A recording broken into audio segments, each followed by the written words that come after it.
All right, so it is 10:33, and we are going to do in this main room cognitive reframing. Yes. So this is actually a technique that I was introduced to by my therapist, and it has been really, really helpful to me in maintaining my mindfulness and restructuring my mind. So really excited to have Dr. Shacunda Rodgers to lead us through here in the main room, so you don't have to go into any breakout rooms. A workshop on cognitive restructuring. We're going to start this off with just a really quick little fireside chat so we can get to know you before you lead us in this workshop. So if you can let us know where you're based out of, where you're tuning in from. Thank you for joining us and leading this workshop. And yeah, how did you get started in your practice? Hey, excuse me. My name is Shacunda Rodgers, and I am a licensed clinical psychologist. I practice in Sacramento, California, and I am in private practice where I see teens and I see adults in my practice. I work with folks who are struggling with depression, anxiety, grief and loss issues, relationship problems, trauma, racial trauma. I would say those are probably my main areas of focus. And I'm really, really interested in the power of mindfulness and meditation for healing. I got interested in that maybe about 15 years ago. I used to run groups for people where the main focus was mindfulness. And I just saw how transformative that was for my clients. I saw how transformative it was for me personally. And so I decided that I wanted to bring mindfulness and meditation to the community that I am most passionate about serving, which is Black women.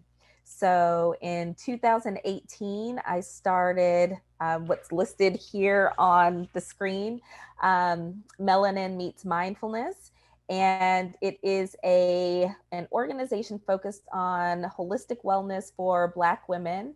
And we have a monthly gathering where we focus on all things mindfulness and meditation and how to really just make that a lifestyle change, so that it's something that you can always fall back on when it comes to managing stress and overwhelm, and also just to help people keep even. This last 18 months has been really, really challenging for all of us, right, in one way or another. And so mindfulness has been a godsend for me. It's been so helpful in navigating all of the stress that we've been, faced with. So that's a little bit about me, and I'm really grateful to be here. So thank you for the invitation. Absolutely, yeah. So yeah, I love that you have created a community for, the community that you wish to serve most with mindfulness practices in your private practice. Can you tell us a little bit about like the launch of Melanin Meets Mindfulness? I know we'll talk about it a little bit more at the end, but can you tell us the beginnings of that and how that's done? Yeah, it actually came from my husband. It was a conversation that the two of us were having. So I had initially wanted to do a retreat for Black women. So this was back in 2017. So we were just talking one day, and I was talking about, things that I wanted to do to branch outside of my private practice. As much as I enjoy private practice work, it can be really isolating working with people one-on-one. So I wanted to build community. So I thought maybe having a retreat specifically for Black women would be, something useful and meaningful for the community here. And so he said, well, how are you going to get people to come to the retreat if you're in private practice? How are you going to, introduce yourself to the community? And he said, have you ever thought about running, a group of some kind? I had not thought about that. And so when he said that, I thought, yeah, I guess I could run a group. So I thought, what kind of group would be fun for me to run and also meaningful and transformative for other folks? And so that's really how Melanin Meets Mindfulness was born. It was really born out of fusing two things that I'm really, really passionate about. the practice of mindfulness and the practice of meditation, and then also offering it to the community I love most. So that conversation was in November, December of 2017. And then I launched my first group in January of 2018. And so we've been meeting monthly ever since. And it's just been so wonderful to see how people who started at the beginning in 2018, where they were with their mindfulness practice and where they are now, and the ways in which mindfulness allows them to connect with themselves, transform the way they think, and transform the way they show up in the world. It's been really, really beautiful to see. Um, Also, the way they take care of one another when we meet in these groups. We've been meeting virtually since last March.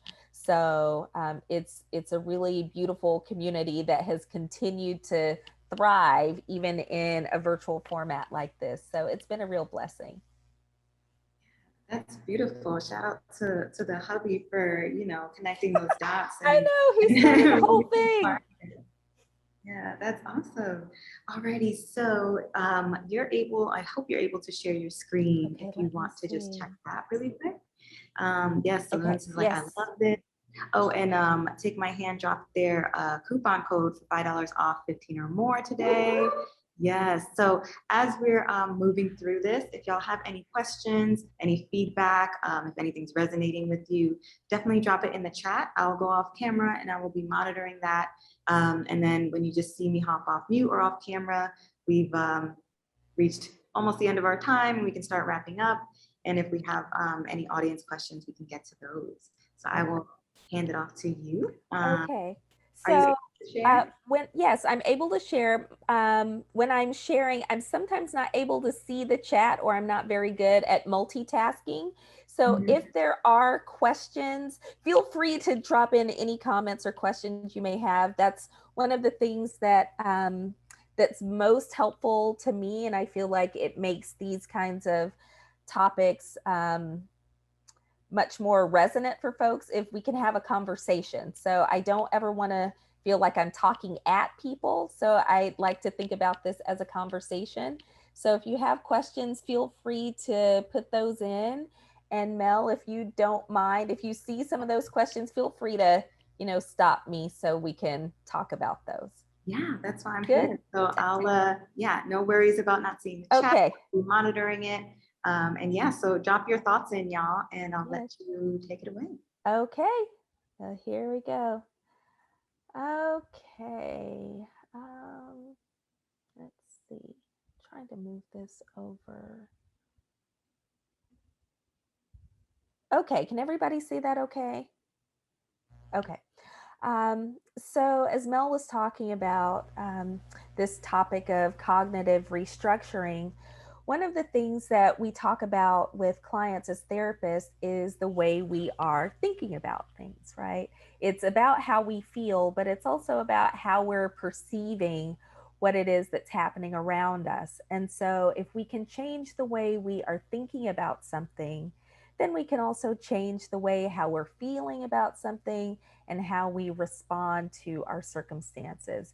And because mindfulness is, something that has been a gift that never stops giving, I thought I would talk about how mindfulness can help with cognitive restructuring.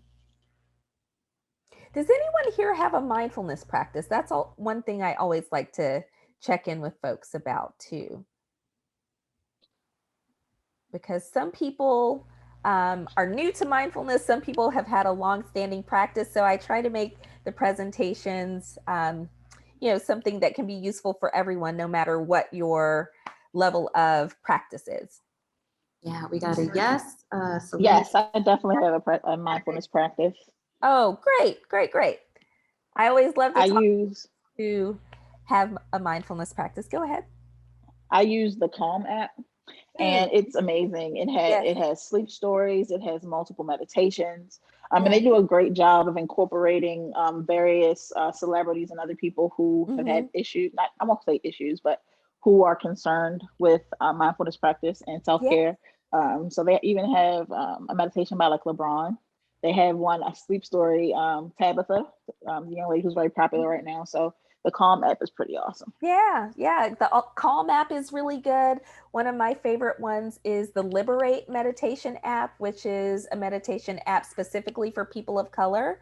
And then there's also Exhale, which is another app specifically designed for women of color as well. So yeah, Calm is a very, very good one. So what we'll talk about today are the definitions of mindfulness, the stressors of 2020 and 2021, how we tend to our difficulties. We'll cover some different types of mindfulness practices. You can do most anything mindfully. And then we'll wrap up with an actual practice. I always say that talking about mindfulness is helpful, but it's much more useful to actually experience mindfulness and see how it shows up in the body, because it has a really calming effect. And so we'll wrap up with an actual exercise. And then we'll have any questions that are left over. So this is the textbook definition of mindfulness. This is by John Kabat-Zinn, who is a thought leader in the area of mindfulness. So he just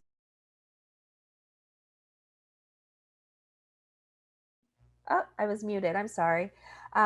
He defines it as paying attention on purpose, in the present moment, non-judgmentally, and with compassion. So 4 big components, right? I like to say mindfulness is living with your eyes wide open, right? But it's really about being present in the here and now without judgment. So again, we're paying attention on purpose, right? So we're doing this with some degree of intentionality. How many of us go through life on autopilot, right? We're kind of going through the motions. We're, in a particular situation, but maybe our minds are somewhere else, right? Like right now, we're all together. And we may never be together in this moment, in this kind of configuration ever again. Right? That's something really, really beautiful. And so really just bringing our attention, our full attention, our full selves right here and right now with us all together.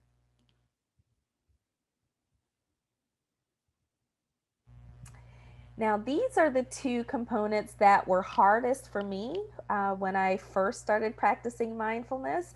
This idea of approaching each moment without judgment. Is there anybody else in the audience that can be judgy about things? I know I certainly am judgy about lots of things, but what's beautiful about mindfulness is that it asks us to be in the present moment as it is, right? Without judging it as right or wrong, fair or unfair, good or bad. It's just what is, right? And the more we can practice something called radical acceptance, the more we can, more successfully navigate our circumstances. Sometimes our judgments carry us down a path that doesn't necessarily lead to problem solving. It can lead to much more difficulty. And then with compassion, which is one of my favorite things to practice these days. So this is about being in each moment with a sense of tenderness, with a sense of kindness, and with a sense of grace that we can extend both to ourselves and the people around us, right? So it's really just about entering your life in a way that's fully aware and also soft, right? Not rigid and defensive and walled off, but it's really about being open in a way that's really gentle.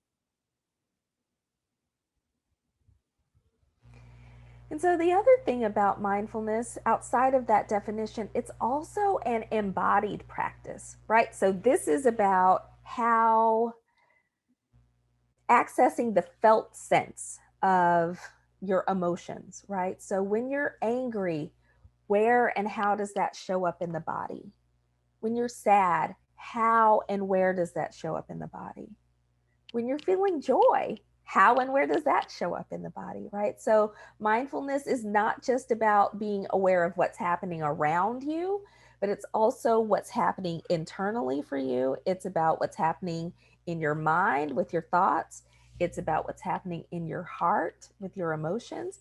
And it's also about the sensations in the body that let you know that you're having a particular experience. So mindfulness really helps us return back to center and return back to our own hearts and our own bodies, which, you know, I think is so beautiful, right? Because we're so constantly pulled at from what's happening around us. So mindfulness just gives us an opportunity to return home to ourselves. And so this is just a quick list of all of the difficulties we faced in, 2020 and into 2021, right? COVID-19, how that has impacted our own health if we had COVID-19, or the health of our loved ones if we, have loved ones who experienced COVID-19, the tremendous loss of life within the country and around the world, the health disparities that have been laid bare. This is not news to us, but it seemed to be news to many in our country that have turned a blind eye to racial disparities. The stress of sheltering in place for those of us who have had to shelter in place. Those folks who have had to work outside of the home, that presents its own unique challenges, right? Changes in our working conditions. Some people, I know for me, I used to be a full-time psychologist until COVID-19 hit. And then I had to help my two little ones with distance learning, right? So I became a kindergarten teacher and a third grade teacher during the day and doing my private practice in the evening, right? And then when you have a change in your working conditions, lots of businesses have closed and may not reopen. Think about the employees, right, that have worked for those businesses that have now closed. These long lines at food banks, right? The food insecurity, the financial overwhelm, uncertainty about the future, right? When in California, we shut down in early March, and I think everyone out here thought, oh, we'll shelter in place for a few weeks or maybe a month or so. No idea that, a year and a half later, we would still be meeting in this way, right? So this is a collective trauma that we've endured. And we don't know how things are going to unfold over the next few months. And then all of the political turmoil, right? And the racial injustice that we've been dealing with for centuries, right? But of course, it was brought to a fever pitch last May. And so how are we managing the stress of all of these factors as they show up in our lives, right? And so, I feel like I'm preaching to the choir when I talk about the impact of stress. We all know how stress impacts our entire way of functioning, right? But over time, it has a weathering effect, which means that it can slowly erode even the most resourced people, right? So how does stress impact you? Does it impact you physically? Like, how does it show up in your body? Have you been having more health concerns or more headaches or more unexplained, physical symptoms that, don't really make a whole lot of sense? Are those things stress related? How does it impact you emotionally, right? Do you notice yourself being more short-tempered, irritable, more anxious, more hopeless, more fearful, more angry, more, fill in the blank? How has this impacted you? And it doesn't just have to be one emotion, right? We usually are holding many emotions all at one time. And then lastly, how is it impacting you cognitively? Are we able to stay task driven? Are we able to concentrate? Can we stay organized? Are we preoccupied and we can't stay in the moment? So these are all things to ask yourself about, you know, how has this last year and a half affected you? I know my phone rings off the hook throughout the day with people looking for a therapist because this last year and a half has just been so incredibly grueling, right? And so we need some extra support. And I always commend people for reaching out for a little extra help when times are hard, and times are definitely hard.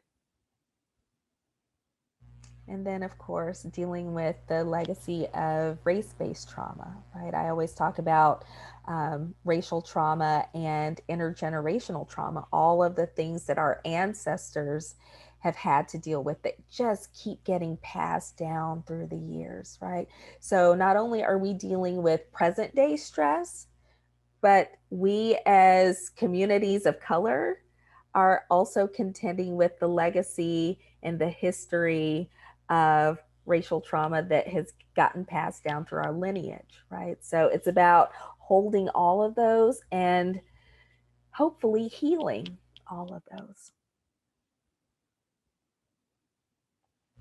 So when we talk about healing, what kind of woundedness is making itself known? And more importantly, how do we tend to it? How do we care for what's been, you know, so difficult and how it has shown up for us? How do we tend to it in a way that's loving and kind, and caring and compassionate?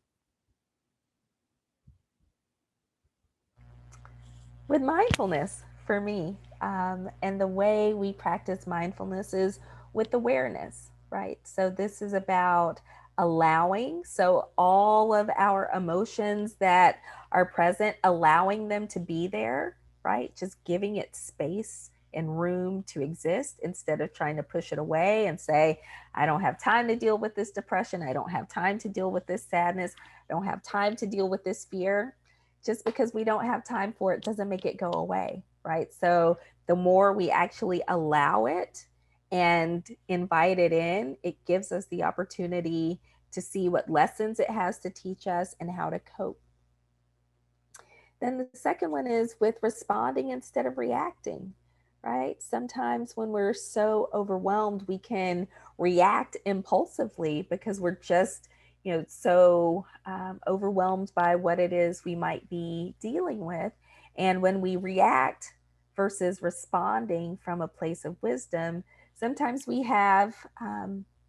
create more problems for ourselves that we end up having to go back and clean up. So using our awareness to access our wisdom, and our wisdom helps us to know how to respond. So again, this is how we do that practice of cognitive restructuring, being aware and figuring out what is the most effective choice here. And then accepting our circumstances again, instead of pushing it away, instead of being in denial about it. Just because we're having difficulty, that is not a sign of weakness, right? The people who ask for help, I think, are some of the people that are the most strong because they're realizing, I don't have to do it by myself and I don't want to do it by myself. And so reaching out, I think, is the biggest sign of strength. There's so much strength in our vulnerability, but I think in our community, we don't talk about vulnerability nearly enough. But that's our superpower, and we should tap into that. So the previous slide was with awareness, and this one is with presence, right? So awareness is about being aware, having our eyes open, noticing what's going on. And then with presence, this is about showing up, being here, not somewhere else, not 10 years ago, or thinking about what's going to happen 2 hours or 20 days from now, right? It's about being here now. It's about turning toward our circumstances instead of leaning away from it, saying, I'm not going to deal with it. Being in each moment with a sense of kindness. Just think about when people extend kindness to you, how good that feels in the heart. We can also offer that to ourselves. We can also offer that to our circumstances instead of being really critical and judgmental about what's happening around us, because that doesn't really get us anywhere, right? It might feel good to gripe about it for a little while, but if that is our everyday approach to life, it really just erodes our own well-being, right? So trying kindness and generosity, it goes so much further. And then with compassion, again, being soft, right? And recognizing that everyone on this call has had a hard time in some way during this last year and a half, right? We're all doing the best we can. And so, what if we responded to ourselves and to each other with a sense of compassion and grace?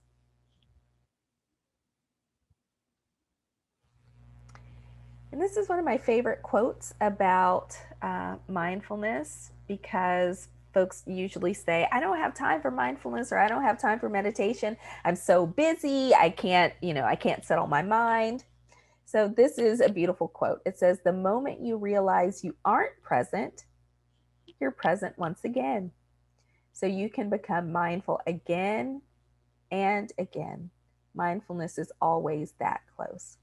Right? As soon as you realize, I'm thinking about my grocery list, right? Or, oh, I'm thinking about, I got to go get my car washed, or, oh, I have to go do, something else, or I'm thinking about that argument I had last week, right? As soon as you recognize that you're not here, then that's the practice of mindfulness. My friend says, wherever your feet are, that's where your head and heart should be also. So bringing your full self into the moment. And that's what the other reason I love mindfulness is, because this makes it accessible to anyone. You can practice mindfulness anywhere, anytime. And it doesn't cost anything.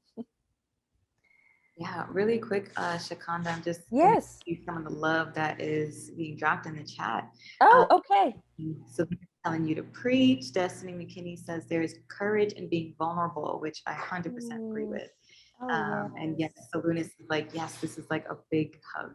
Oh, I'm so glad. Thank you all for the comments, and Mel, thank you for sharing that. Yeah, mindfulness is,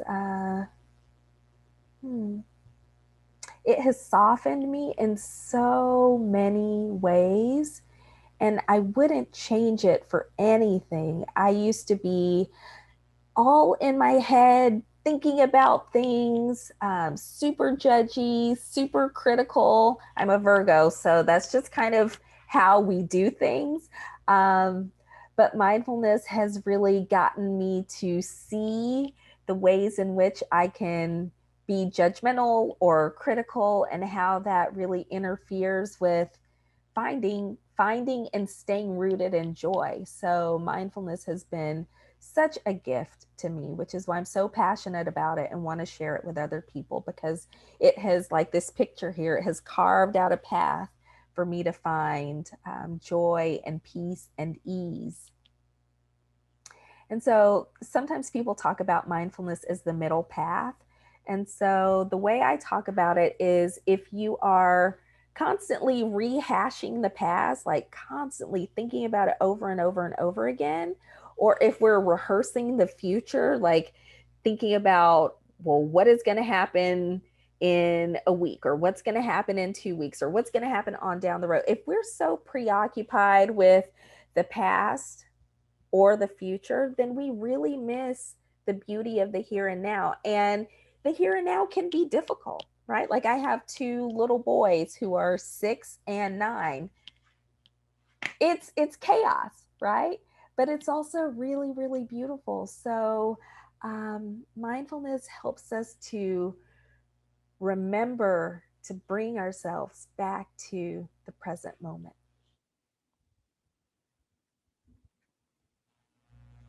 And so mindfulness gives us the ability to access the following. So when we're mindful, and when we're grounded, and when we're rooted, and when we're, connecting to our heart center, it helps us to access clarity. And when we're clear, we can figure out how to navigate our circumstances. And when we're clear, we're also just sort of centered, and we're not reactive to what's happening around us, We can respond from a place of wisdom, right? So we can be clear, we can be centered, and we can respond from a place of wisdom. And that just makes life so much more easy to manage. So these are some mindfulness practices. So what I say all the time is that you can do anything mindfully. Especially for people who are new to mindfulness practice, I always say start with the breath, because the breath is with us all the time. This was the first thing we did when we entered the world, and this is the last thing that we will do when we exit the world. And it has been and will continue to be with us every moment in between, right? And so our breathing really helps us to return back to the here and now, right? You can't breathe 10 minutes ago and you can't breathe 10 minutes from now. You can only breathe right now. So it's a really beautiful anchor to the present moment. As I was saying before, the body scan or mindfulness is about accessing the felt sense in the body. And so just scanning the body to notice what's happening here. Oh, I didn't notice that tension in my lower back. Or, oh, I didn't notice that I was clenching my jaw. What is that telling me? Oh, there's some tightness in my shoulders. What kind of tension am I carrying there? Right? Or, oh, I've been having a stomach ache for the last 5 days. What is that? Is that something emotional? Is that something that my body is trying to tell me? We spend so much time thinking about things and being in our feelings, but we don't always pay attention to what's happening in the body. The body is speaking to us all the time. Are we listening? That's the question. So the body scan is a really good practice. The 5 senses, right? Using our senses as a way of anchoring us to the present moment. Listening to music, mindful eating. How many of us are eating on the go, right? If we're going between one thing and the next, or eating while doing something else, are we really savoring the food that we're putting into our bodies? That can also be a slow, gentle practice of bringing yourself back. Really tasting the flavors or the texture or, smelling the food, all of those things, that can be done mindfully. Walking can be done mindfully, right? Think about your feet. Our feet carry us everywhere, have carried us everywhere since we, started walking. But do we pay attention when we're walking from one place to another? There's a really quick practice that's a walking meditation where you say, lift, move, place. So you lift the foot, you move it, and then you place it down. And then the next one is lifting, moving, and placing. And so you can do something as simple as that when you're walking, saying lift, move, place, lift, move, place. And that can really just start to settle down anything that we have going on internally, right? These are some other practices that I share with our group members. The 3 Ps. So the first one is pause. So stop what you're doing, get present, bring yourself back into the moment, and then proceed, right? So just a really quick opportunity to slow down and reconnect to the present. Rain, which is my favorite practice. This is one that you can use all the time, but it's really, really helpful to use with challenging emotions and difficult circumstances. The R is for recognize. So recognize what's happening, like recognize what you're thinking, recognize what you're feeling, recognize what's happening in the body. Allow it all to be present instead of trying to push it away. Then investigate. Ask, okay, what is my experience asking of me? What is the lesson here? How can I care for my distress? And then the N is nurture. How do I take care of myself? right? How do I tend to whatever might be painful right now? And the next one is stop. So this is slow down, right? Take a breath. Taking one breath or a few cleansing breaths can be so powerful. Observe what's happening, either around you or internally, and then proceed, right? Feeling more informed about what's necessary to do next. And this is one that I came up with for myself after the killing of George Floyd. It just was, there was so much pain and so much trauma. And I just felt activated all the time. And I needed a practice that was going to help settle my nervous system. And so I came up with this one for myself, and it's called REST. And it's an acronym. And so for me, the R is to release and relinquish, whatever I cannot control. It's really just about, accepting that and letting it go. And then refrain and remain was refraining from reacting impulsively and remain with whatever the emotions are, the sadness, the pain, the terror, the heartbreak, the rage, the outrage, all of that. It all gets to be here. And then again, going back to the breath. So exhale, lengthening the exhale literally does help to reset the nervous system, and embrace whatever is here. The earth is here beneath us, right? As I was saying, sometimes we're walking and we're not paying attention. Sometimes we don't pay attention to the earth. The earth is literally supporting us every step of the way, right? We're all grounded and connected to the earth. So if I'm feeling overwhelmed, perhaps I can just feel my feet on the ground and remember that the earth is supporting me.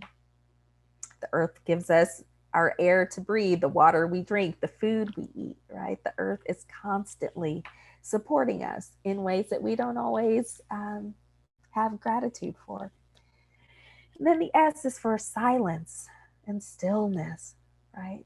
Just taking a moment to stop what we're doing, to be in silence so we can hear our own hearts, we can hear our own minds, we can pay attention to our bodies, being still. And then this is also about softening, right? We don't always have to have a defensive posture, although racism makes us want to be able to defend ourselves if and when we need to, right?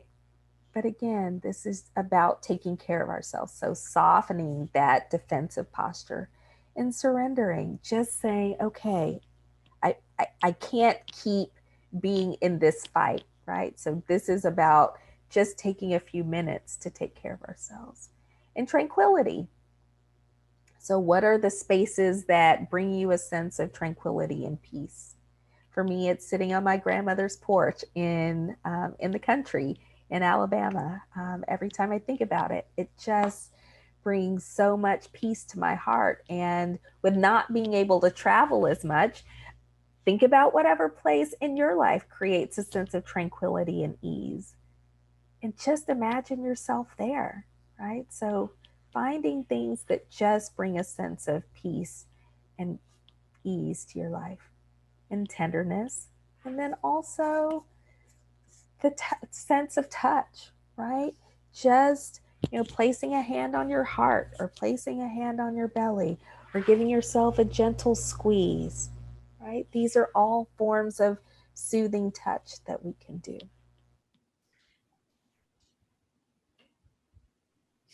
Hey, Shacunda, really quickly, Yes. just give you some more love that we're getting in here. Regina mentioned in here that she started grinding her teeth during COVID. And I think someone else said that was me. Salunis is like slowing down is key, and this is beautiful. Yes. Yvonne said, just listening to your voice share all this is soothing.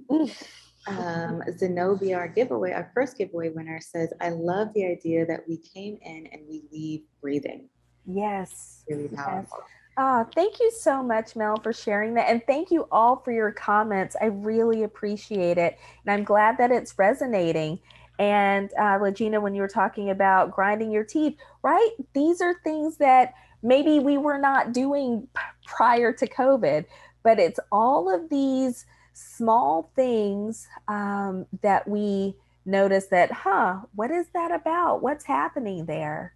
I know for me, when I am starting to get angry and annoyed, I clench my jaw.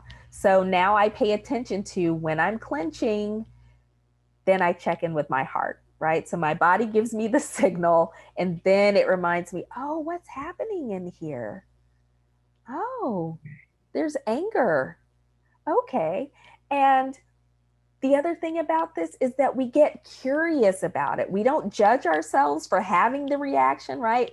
Beating up on ourselves for grinding our teeth or clenching our jaw or being upset about something, that's not helpful, right? But if we can be curious about,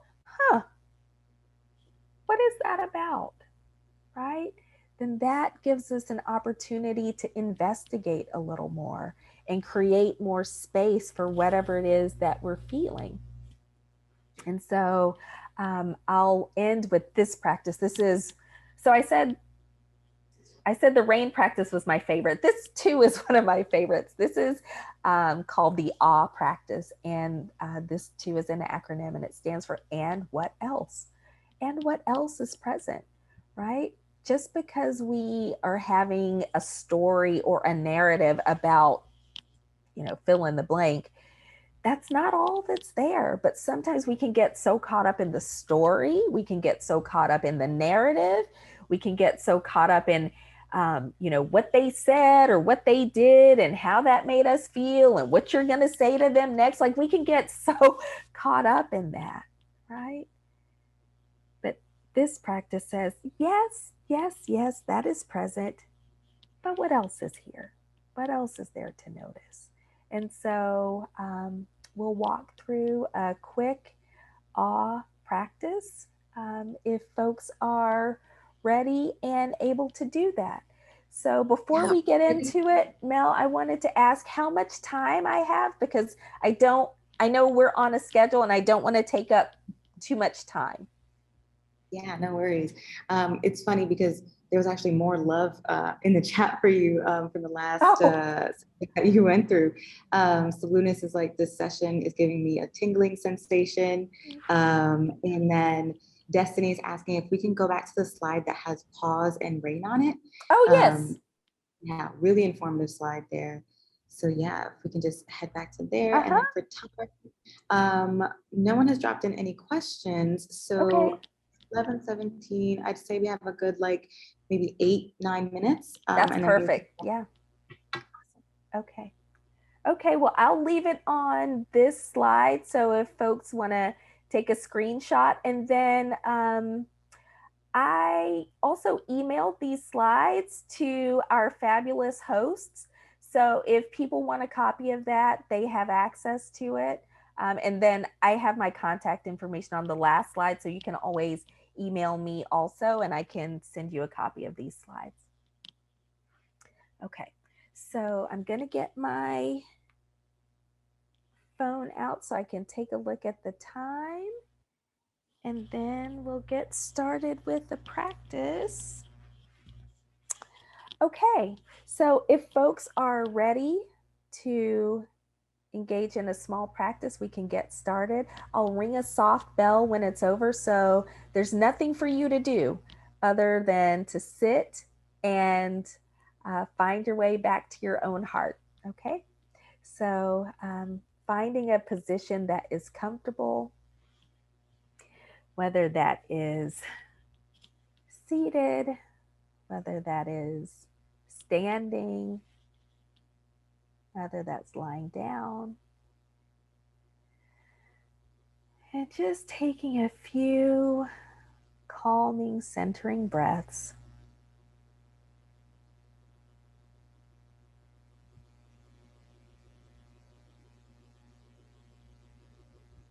If it's available to you, closing the eyes And if that doesn't feel comfortable, then just lowering the gaze.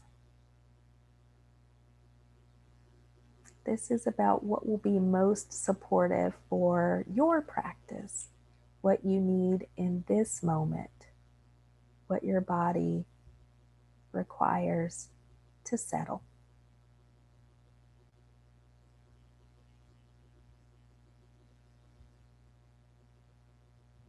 And focusing on the inhale and the exhale.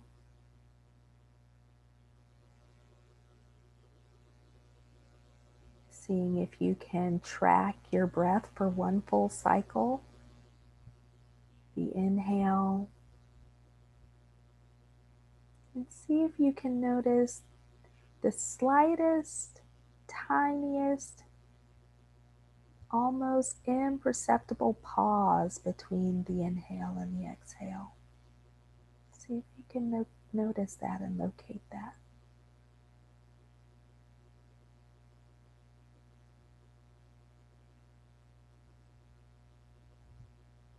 Noticing the sensation of the air going in through the nostrils and back out again.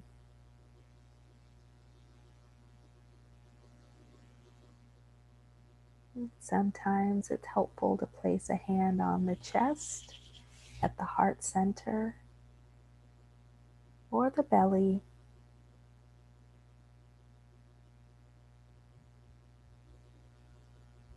Noticing how the chest rises on the inhale and then falls away on the exhale.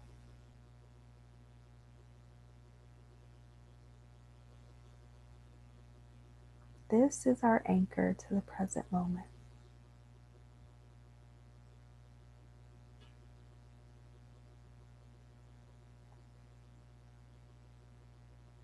So taking a quick minute to notice any thoughts, any emotions, any sensations in the body. Welcoming it all.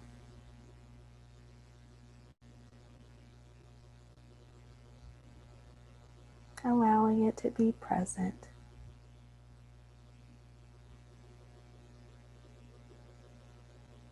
And giving it all space.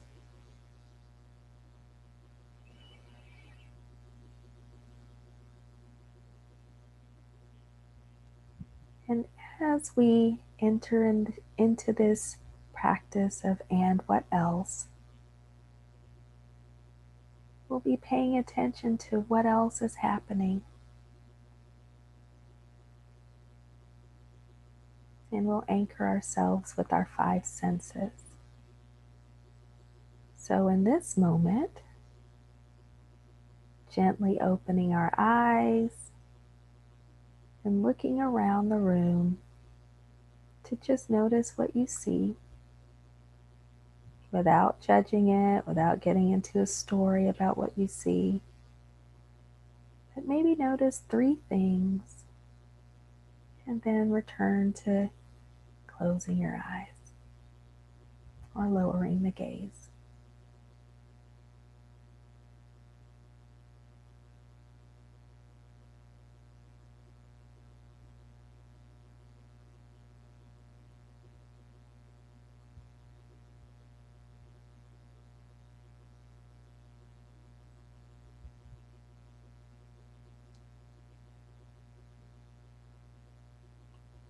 Now connecting with our hearing, noticing any sounds that are in the room. It could be the sound of your own breathing.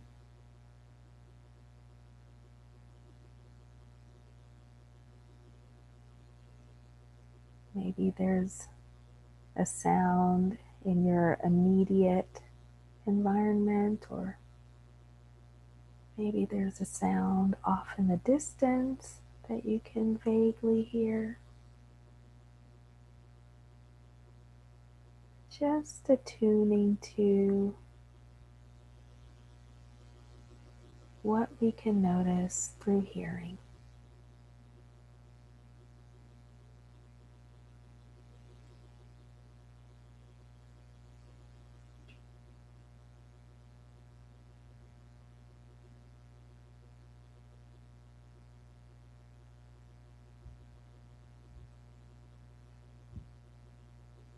And if your mind wanders, just bring it back to the breath.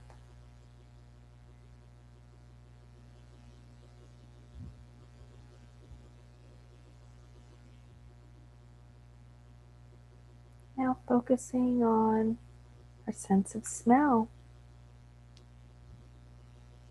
Do we smell any fragrance or aroma in our environment?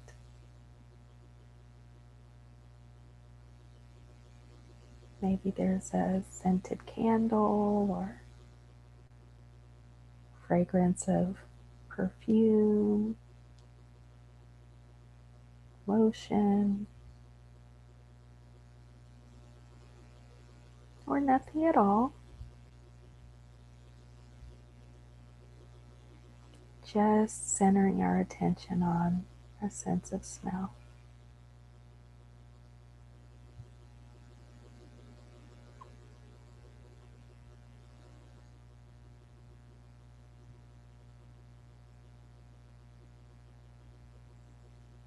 The next one can be a little tough sometimes, but we'll center our attention on our sense of taste.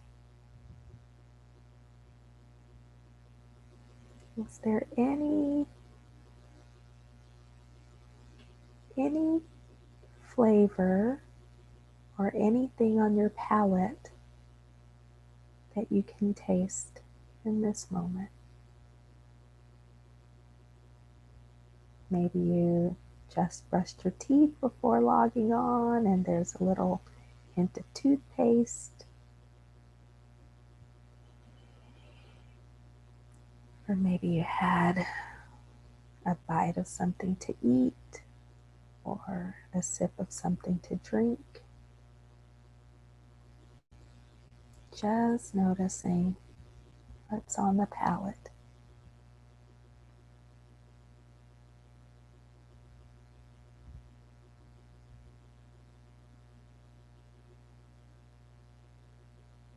And lastly,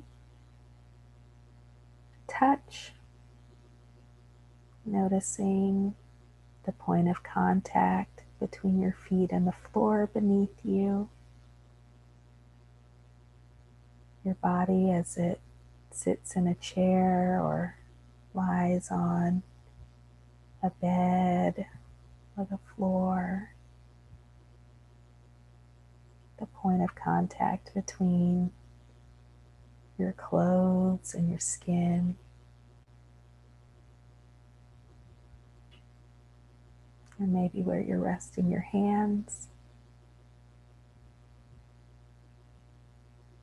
Just noticing the sense of touch.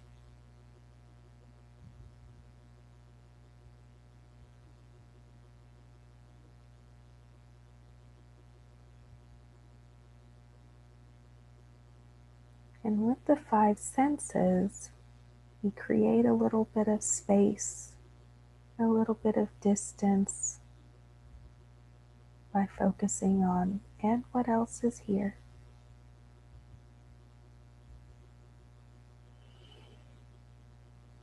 And with this space, you can drop in the question for anything you might be dealing with. Asking, how can I best respond to this circumstance? How can I best take care of myself in this circumstance?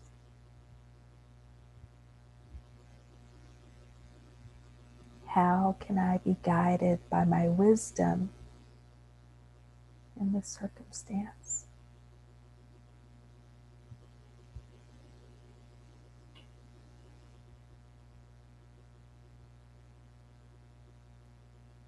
And this practice creates the space for the answers to emerge.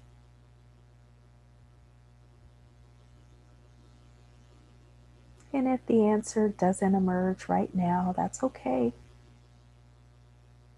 But by continuing to practice and what else, it gives you greater accessibility to clarity, to centeredness, and to wisdom.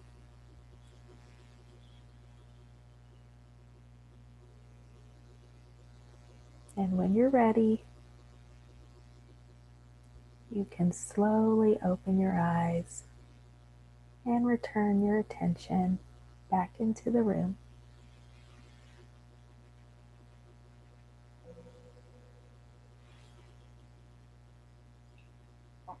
That was incredible. And you definitely got so much love too. Anne said, I definitely needed this, so helpful. And I think we all probably took copious notes. I know I did for sure. So really quickly, we have about a minute. So if you would, yes, here's all of her contact. Yep. I also dropped it into the chat. Let us know what people can, you have a breakout room. So what can they expect in there? And yeah, anything you have coming up for Melanin Meets Mindfulness, we'd love to. Yeah, so we have, like I said, we have our monthly groups and we are meeting virtually. So we're meeting on Zoom. And so if you go to my website, melaninmeetsmindfulness.com, and if you put your email address, if you sign up, I think it's at the bottom of the first page, I send out a monthly message with the topic that we'll be covering and the Zoom link and all of the information for how to stay connected with us. And you're more than welcome to attend. Our next gathering will be the first Saturday in August, which is Saturday, August 7th. And we meet for an hour and a half. So it's from 10 to 11:30 Pacific time. So I'd be more than, honored and thrilled if you showed up, and yeah, welcome you to our mindfulness circle. So thank you so much for the opportunity.